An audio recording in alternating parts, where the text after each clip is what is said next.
Assalamualaikum warahmatullahi wabarakatuh. Alhamdulillahil qail. A'udzu billahi minasyaitonir rajim. Wala taqfu ma laysa laka bihi ilm. Innas sam'a wal basara wal fu'ada kullu ulaika kana anhu mas'ula. Asyhadu an la ilaha illallah wahdahu la syarika lah wa asyhadu anna Muhammadan abduhu wa rasuluhu la nabiyya ba'd. Rabbi shrah li sadri wa yassir li amri wa hlul 'uqdatam min lisani yafqahu qawli, amma ba'd. Alhamdulillahirabbil alamin, kita bersyukur pada Allah. Insyaallah siapapun yang melihat tayangan ini, mereka adalah yang sedang sehat. Kata-kata yang sedang sehat itu artinya ada dua kemungkinan, sehat dan tidak sehat. Kalau sedang sehat berarti hampir sakit. Kalau sedang sakit berarti hampir sehat. Namun kita pertahankan sehat agar kata hampir itu selalu mundur. Jangan sampai kita pertahankan sakit. Namun kata sakit dan sehat, yang paling utama bukan mereka yang sehat secara jasmaniah. Sehat jasmaniah gampang. Namun yang paling berat adalah kalau kita bisa menjadi orang yang sehat secara ruhiyah, atau seringkali disebut rohaniyahnya sehat. Maka bapak-bapak dan ibu-ibu, pertemuan yang luar biasa ini pertemuan sangat lengkap. Koordinator AMM hadir, bahkan PDM hadir, bahkan anggota pleno dari PDM pun juga rata-rata hadir. Hanya kita tidak melihatnya karena hadirnya di rumah masing-masing dengan menyaksikan Zoom ini. Dan luar biasa. Dan ini juga disaksikan sampai kemana-mana. Seperti kemarin kita ada pengajian AMM di cabang Mojo Tengah. Itu ternyata beberapa teman yang di Malaysia juga ikut. Saya nggak tahu kalau yang di sini. Mungkin ya teman-teman yang di Singapura mungkin ikut. Gitu. Kalau ada teman. Bapak Bambang Win selaku PDM yang kita hormati, dan Mas Hanif Rosadi yang kita hormati, termasuk semuanya saja yang kita hormati, juga Bapak Eko selaku Ketua Umum Pemuda Muhammadiyah. Kalau ini kan Angkatan Muda Muhammadiyah yang dikoordinasikan oleh Bapak Hanif Rosadi. Kalau Angkatan Muda Muhammadiyah yang dimaksudkan di sini adalah termasuk NA dan termasuk Urtum. Maka pimpinan daerah NA, monggo berjuanglah bagaimana acara ini bisa semakin hebat, karena saya mengatakan NA dulu, nanti pemuda yang nyuntuk NA. Sebab NA selalu lebih unggul daripada pemuda yang laki-laki maksud saya. Saya melihat lebih unggul NA-nya gitu. NA punya ada apa namanya? Bukan pengajian yang ya, itulah saya senang sekali gitu. Luar biasa. Saya bukan menafikan dari pemudanya, pemuda juga luar biasa. Hanya kalau pemuda orang ketoro, kan gitu, orang ketoro. Baik, saudara sekalian semuanya saja, waktu kita sangat terbatas, sekarang sudah jam 10. Ini, sementara jadwalnya tadi dikatakan sampai hanya jam 11 saja. Dan sementara itu untuk tanya jawab diharapkan 45 menit. Maka kajian ini adalah 1/4 jam. Oh, itu menyenangkan. Terutama yang di rumah. Yang di rumah itu le ngaji, karo ngasai, karo sarapan. Lo ya, ada yang karo nglegereng, dicampur lier-lier, dan seterusnya. Dan ada yang kemudian HP-nya digletak di sini, kemudian karo ngopo-ngopo gitu. Ya. Itu mereka macam itu. Panjenengan kroso pernah melakukan Zoom juga di rumah kok. Iya kan? Yang saya maksudkan adalah panjenengan juga. Maka ringkas-ringkas padat saja.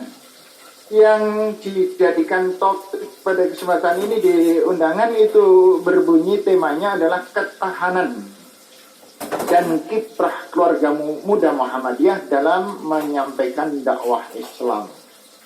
Ini judulnya agak nisbi sebenarnya, arah yang mana yang dikersake karena ini nanti bercabang-cabang. Namun saya kita akan berusaha belajar sesuai dengan apa yang kita pahami, apa yang kita bisa pahami.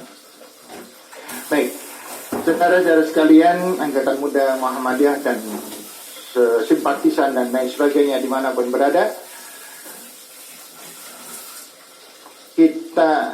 saya akan menyampaikan sedikit ini. Kita itu akan mudah kalau kita paham. Kita bisa karena paham. Kita benar karena paham. Menjadi orang muda yang benar adalah karena dia paham bahwa dirinya siapa dan paham apa yang harus dilakukan. Maka orang muda yang tidak menyadari bahwa dirinya muda dan tidak tahu apa yang harus dilakukan namanya orang bodoh. Pemuda bodoh. Siapa yang bodoh? Yang tidak mudeng.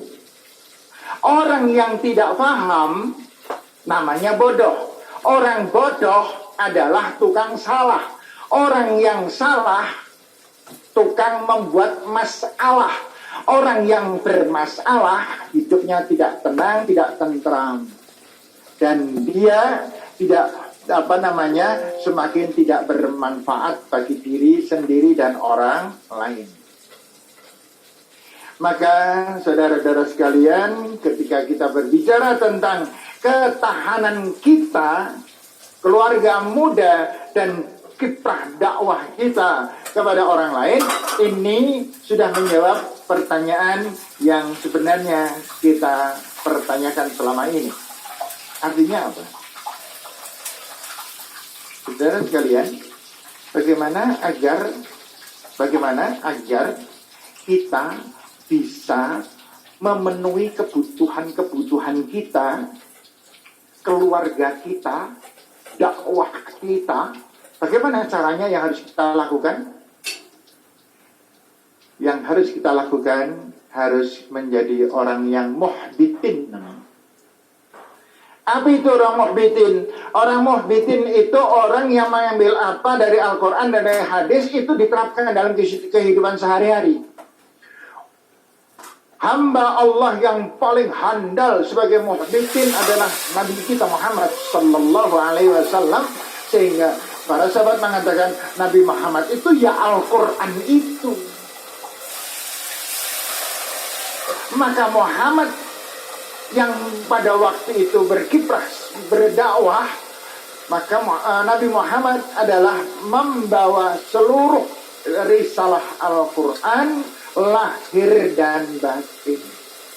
Jadilah seorang figur bernama Muhammad sallallahu alaihi wasallam.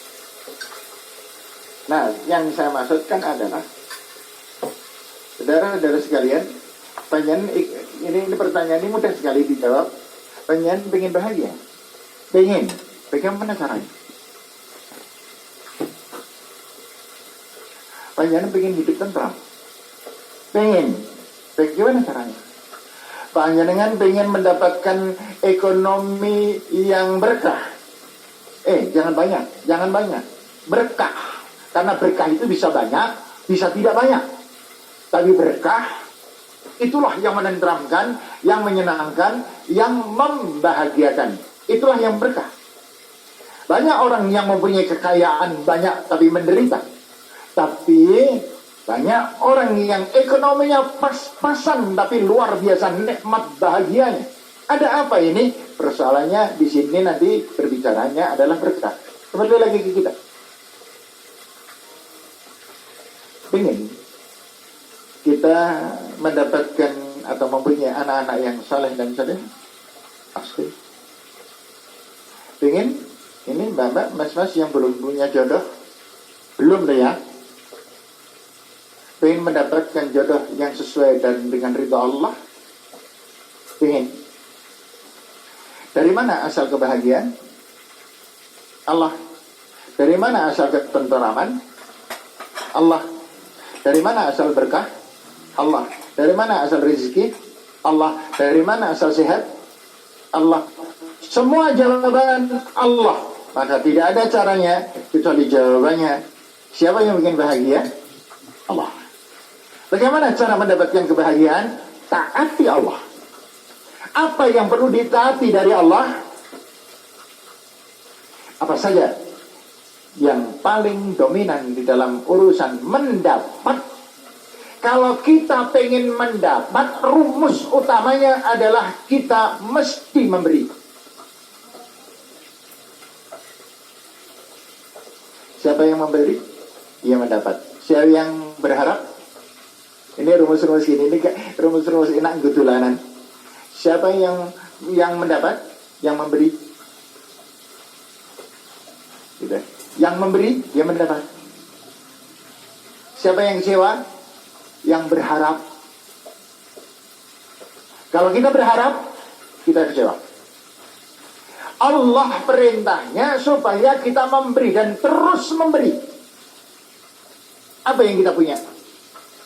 Kita berikan kepada orang lain. Kita bagikan kepada orang lain. Apa yang dominan, yang paling utama? Yang paling utama adalah kasih sayang. Perhatikan Allah, maka Allah memperhatikan kita. Irhamu man fil ard yarhamkumullah, atau yarham man fis sama. Berikan kasih sayang terhadap orang-orang di sekitar kita. Jangan mendengki, jangan pemarah, jangan serik, jangan melawan kejelekan dengan kejelekan. Maka kalau kita melakukan hal itu, kita akan mendapatkan apa yang kita berikan. Sama. Saudara sekalian, kalau kita mendengki orang dan suka dengki dengan orang, maka kita akan mendapatkan kedengkian itu bukan dari orang, tapi dari Allah. Ketika kita memberikan kasih sayang kepada orang, maka kita akan mendapatkan kasih sayang dari Allah. Baik, sekarang siapa yang menginginkan kebutuhan hidupnya terpenuhi? Ya kita. Bagaimana caranya? Caranya berikan kebutuhan orang yang kita bisa berikan kepada mereka. Allah akan memberikan. Selalu balik-baliknya semacam itu. Salah kalau ada seorang pemuda mau ngurusi organisasi, saya tinggal organisasi, saya sibuk dengan diri saya sendiri, bisnis saya, urusan saya repot-repot. Calon gagal orang itu, kecewa orang itu, karena dia nyalain Allah. Bahwa manusia itu adalah makhluk multifungsi, dan kita mengambil fungsi-fungsi positifnya.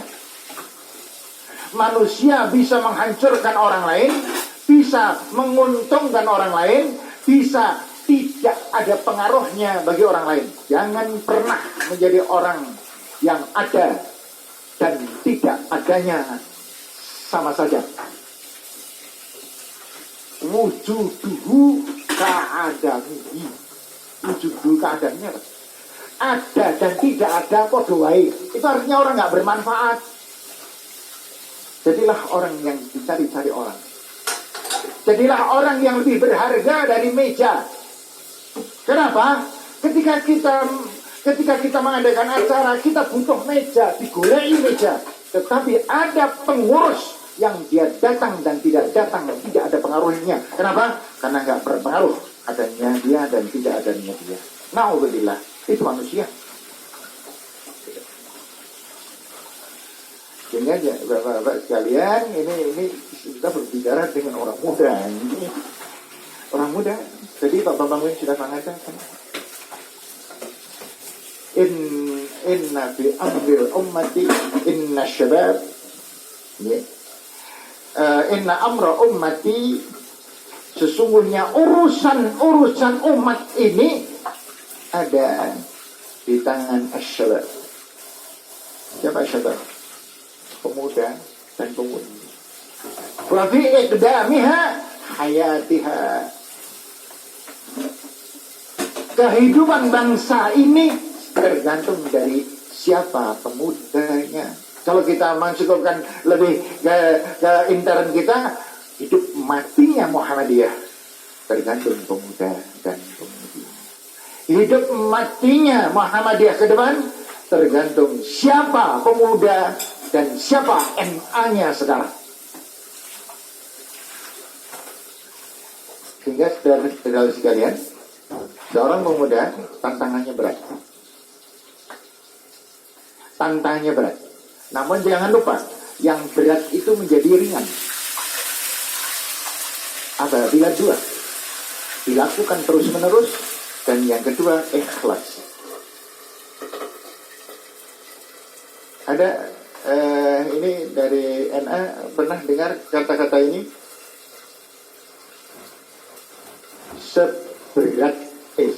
Seringan-ringan pekerjaan adalah pekerjaan meskipun berat tapi sudah dibiasakan. Saya kalau ini contohnya saya nggak akan ambil contoh yang ada di sini ya. Nggak GR. Saya contohkan aja Mas Hanif. Mas Hanif itu Allahu Akbar, acaranya banyak sekali. Yang namanya Mas Hanif itu yang saya tahu ya, dia ada di kader, ngurusi kader demikian rupa. Kemudian dia ada di pemuda, dia ada di tapak suci. Kan? Lah kok kemarin saya mendengar dia juga ngurusi penelusuran sejarah Muhammadiyah Wonosobo. Dia koordinatornya. Hebat sekali. Mas Hanif ini ada di mana-mana. Rajinnya bukan main, entengannya bukan main. Kemudian saya simpulkan tadi, seringan-ringan pekerjaan adalah pekerjaan meskipun berat tapi sudah dibiasakan. Mas Hanif sudah biasa. Rono, ini acara ini sudah biasa. Jadinya ringan. Panjenengan terbiasa itu dengan. Kalau tidak, masuk rumus yang kedua. Dan seberat-berat pekerjaan adalah pekerjaan meskipun ringan tetapi tidak pernah dibiasakan. Siapa yang mengatakan sholat duha abad? Siapa yang enggak melakukan? Kan? Ngaku-ngaku. Sholat duha itu beratnya bukan main. Padahal nek di logika kan mangkat tempat duduk lambung, kemudian sholat ulang rakaat Allahu Akbar. Orang moco suratan ya ora apa-apa, orang moco iftitah ya ndak apa-apa. Allahu Akbar. A'udzubillahi minasyaitonir rajim. Bismillahirrahmanirrahim. Alhamdulillahirabbil alamin. Waddallin. Allahu Akbar. 2 rakaat salam selesai. Kan? Mudah ya? Mudah. Kenapa tidak terlaksana? Mengapa ada yang tidak melakukan? Sebabnya apa? Sebabnya adalah karena berat. Sholat duha gampang nggak? Mudah nggak? Ringan nggak? Ringan. Kenapa banyak orang tidak melakukan? Jawabannya karena berat. Loh, nggak berarti. Ngurusi organisasi itu ada orang yang sangat rajin ngurusi organisasi. Kenapa? Karena ngurusi organisasi itu enteng, ringan. Tapi ada nggak yang tidak mau ngurusi? Pengurus sudah dilantik, melu berjajar. Saya bersumpah, berjanji, asyhadu alla ilaha illallah. Pada pelaksanaannya pelempus, semangat rapat moh. Kan gitu. Ono pelaksanaan ini orang melu, awan dan sebagainya. Kemudian kenapa kok ada yang semacam itu? Jawabannya karena ngurusi organisasi itu berat. Terus yang sekarang berat dan ringan sesungguhnya bukan apa, bukan ngurusi organisasinya yang berat dan ringan, bukan sholat duhanya yang berat dan ringan, tetapi yang berat dan ringan adalah manusianya. Pertanyaannya, panjenengan yang mana? Panjenengan yang diberi kemudahan oleh Allah untuk melakukan hal yang terbaik adalah mudah dan ringan, atau kita adalah tergolong orang yang selalu beralasan dengan bertarik-tarik alasan untuk tidak melaksanakan apa yang harusnya dikerjakan. Nah, baik. Yang kedua, ini tahapan pertama, bagian pertama. Yang kedua, saudara sekalian, dimanapun berada, seorang pemuda, bagaimana keadaan tuanya sangat tergantung bagaimana keadaan mudanya. Ada orang yang sampai setua itu belum bisa ngurusi awake dhewe. Kenapa? Karena dia tidak pernah belajar ngurusi orang lain. Kenapa demikian? Karena kepastian dari Allah. Biasanya surat Al-Isra ayat 7. In ahsantum ahsantum li anfusikum. Kalau kamu berbuat baik kepada orang lain, terus memberi. Maka Allah mengatakan ahsantum li anfusikum. Kamu sedang berbuat baik untuk dirimu sendiri. Walain asa'tum, asa'a di sini bukan asa'a di sini jangan diterjemahkan berbentuk salah. Asa'a ini jangan diterjemahkan bentuknya jahat, tidak, atau dosa, tidak selamanya. Tapi asa'a bisa diterjemahkan dengan salah. Siapa yang salah?